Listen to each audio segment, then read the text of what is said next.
সে আমল তিনটি কি? নাম্বার এক, নবীজি বলছেন রিফকুন বিজারিফ, কমজোরের হাতটা ধরে তুমি একটু ওপর দিকে তুলে দাও। মালটা বোঝ করতে পারছে না, বোঝাটা তুলতে পারছে না, রাস্তাটা পার হতে পারছে না, অন্ধ মানুষ, বাচ্চা ছেলে, হাতটা ধরে পার করে দাও। খালে পড়ে গেছে, তুলে দাও, বোঝাটা তুলে দাও। প্রতিবেশী অসুস্থ হয়েছে, 200-500 টাকা দান করে দাও, গরিবকে দাও। এক কথায় কমজোরের কাছে যখন আপনি আমি হাতটা বাড়িয়ে দেব, আমার রব মত আসানে দেবে এবং হাসতে হাসতে জান্নাতে যাবে। নাম্বার দুই, ইহসানুল মামলুক, সাফকাতুল ওয়ালিদাইনি ওয়া ইহসানুল মামলুক।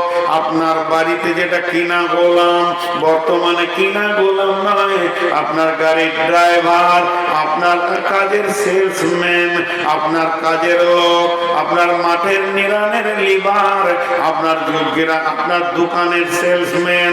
এক কথায় আপনি পাকা বাড়ি বানাচ্ছেন বিলাসিতা, পেটের দায়ে যে লোকটি খাটতে এসেছে আপনার বিলাসিতার বাড়িতে, পেটের দায়ে যে লোকটি খাটতে এসেছে, এই লোকগুলিকে এত মধুর ব্যবহার করবে যেন তোমার মরার দিনে লিভার গুলো অঝোর নয়নে কাঁদে যে একটা ভালো মানুষের কাছে ছিলাম।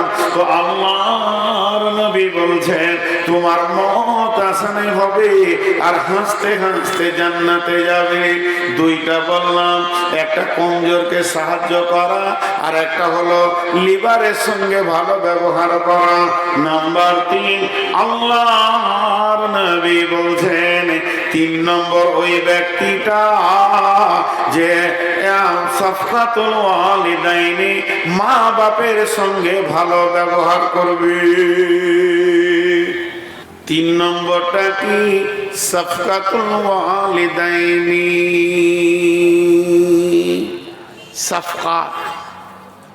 সাফকাত, একটু 2 মিনিট টাইম দেন আমাকে, সাফকাতটা বুঝিয়ে দিই। সাফকাতের একটা মজার জিনিস বলি, আমার নিজের কথা বলছি। বাংলাদেশ টাঙ্গাইলে জালসা করতে গেছি, তো স্টেজে আমি জালসা করছি, জালসা শেষ হয়ে গেল, আমি শেষ বক্তা, জালসা ভেঙে গেল।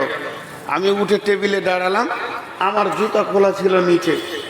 হঠাৎ একটা ইয়ং ছেলে, 20 বছর বয়স হবে, মানে 15-20 বছর বয়স হবেই, মাদ্রাসার ছাত্র, দেখে বোঝা যাচ্ছে, সুন্দর মুখে, হালকা দাড়ি, জুতো দুটো নিয়েছে আমার পায়ের কাছে দিয়ে দিল। কতক্ষণ দোয়া করেছি হিসাবটা নাই, গোটা রাস্তা দোয়া করতে করতে গেছি গাড়িতে। আল্লাহ তোমার ইজ্জতকে বাড়াও, আসমানে করে দাও, আল্লাহ মানুষের কাছে সম্মান করে দাও, দুনিয়াতে সম্মান দাও, আখেরাতে সম্মান দাও। এটা অন্তর থেকে বের হয়েছিল, কিন্তু আমাকে একবারও বলেনি যে দোয়া করেন। ব্যবহার দিয়ে দোয়া নেওয়া, ব্যবহার দিয়ে দোয়া নেওয়া আর মুখ দিয়ে চেয়ে দোয়া নেওয়া, আসমান জমিন পার্থক্য আছে। আপনি আমার কাছে দোয়া চাইতে পারেন, এটা খারাপ নয়, কিন্তু ব্যবহার দিয়ে দোয়া নেওয়া এটাকে সাফকাত বলে। তো আল্লাহর নবী বলছেন তুমি এমন ব্যবহার মা আব্বার সঙ্গে করবে, এমনটা ব্যবহার মা আর আব্বার সঙ্গে করবে যাতে করে তোমার মা বাপের হৃদয় থেকে, অন্তর থেকে দোয়া বের হয়। এর নাম সাফকাত। অঙ্গভঙ্গি দিয়ে দোয়া করা, মহব্বত দিয়ে দোয়া নেওয়া। তো আল্লাহর নবী বলছেন যখন তুমি 3খানা আমল করতে পারবে, তোমার মত আসানে হবে, হাসতে হাসতে জান্নাতে যাবে। তাহলে 10টা ওসিয়তের মধ্যে 2খানা হলো, 1 নম্বর হলো তোমাকে জ্বালিয়ে দে, পুড়িয়ে দে, আল্লাহর সঙ্গে শিরক করবে না। 2 নম্বরটা হলো খবরদার মা বাপের সঙ্গে কড়া ব্যবহার করবে না, তাহলে আল্লাহ নারাজ হয়ে যাবে। যদিও মা বাপ বলে বাড়ি থেকে বের হয়ে যাও, নাম্বার 3, আল্লাহর নবী বলছেন লা তাতরুকান্না সলাতা মাকতুবাতান মুতাআম্মিদান ফাইন্না মান তারাকা সলাতা মাকতুবাতান মুতাআম্মিদান ফাকাদ বারিয়াত মিনহু জিম্মাতুল্লাহ।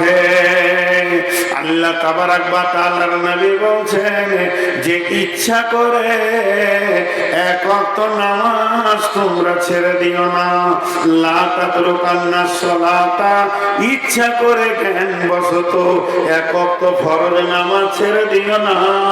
মান তারাকা সলাতা মাকতুবাতান মুতাআম্মিদান, যে ব্যক্তি সজ্ঞানে ইচ্ছা করে এক ওয়াক্ত নামাজ ছেড়ে দেয় আল্লাহর সাথে বান্দার সম্পর্ক তখনই কেটে যায়। জি, আমি যে মেয়েটাকে বিয়ে করেছি সেটা আমার বিবি, তার সমস্ত চিন্তা দায়িত্ব মাথায় নিয়ে প্রেম প্রীতি ভালোবাসা নিয়ে ঘুরি, কিন্তু যেদিন মেয়েটা 3 তালাক নিয়ে নেবে আর চিন্তা থাকবে তার ব্যাপারে, কোনো চিন্তাই থাকবে না। সে অসুখ হলো না অ্যাক্সিডেন্ট হলো আমার দেখার দরকার নেই। তো আল্লাহ রসুল বলছে যতদিন তুমি ফরজ নামাজ পড়বে ততদিন আল্লাহর সঙ্গে বান্দা আল্লাহর সম্পর্ক থাকবে। যেদিন তুমি নামাজ ছেড়ে দেবে সেদিন তোমার সাথে আল্লাহর কোনো সম্পর্ক থাকবে না। আমরা খুব ভালো বুঝতে পারছি।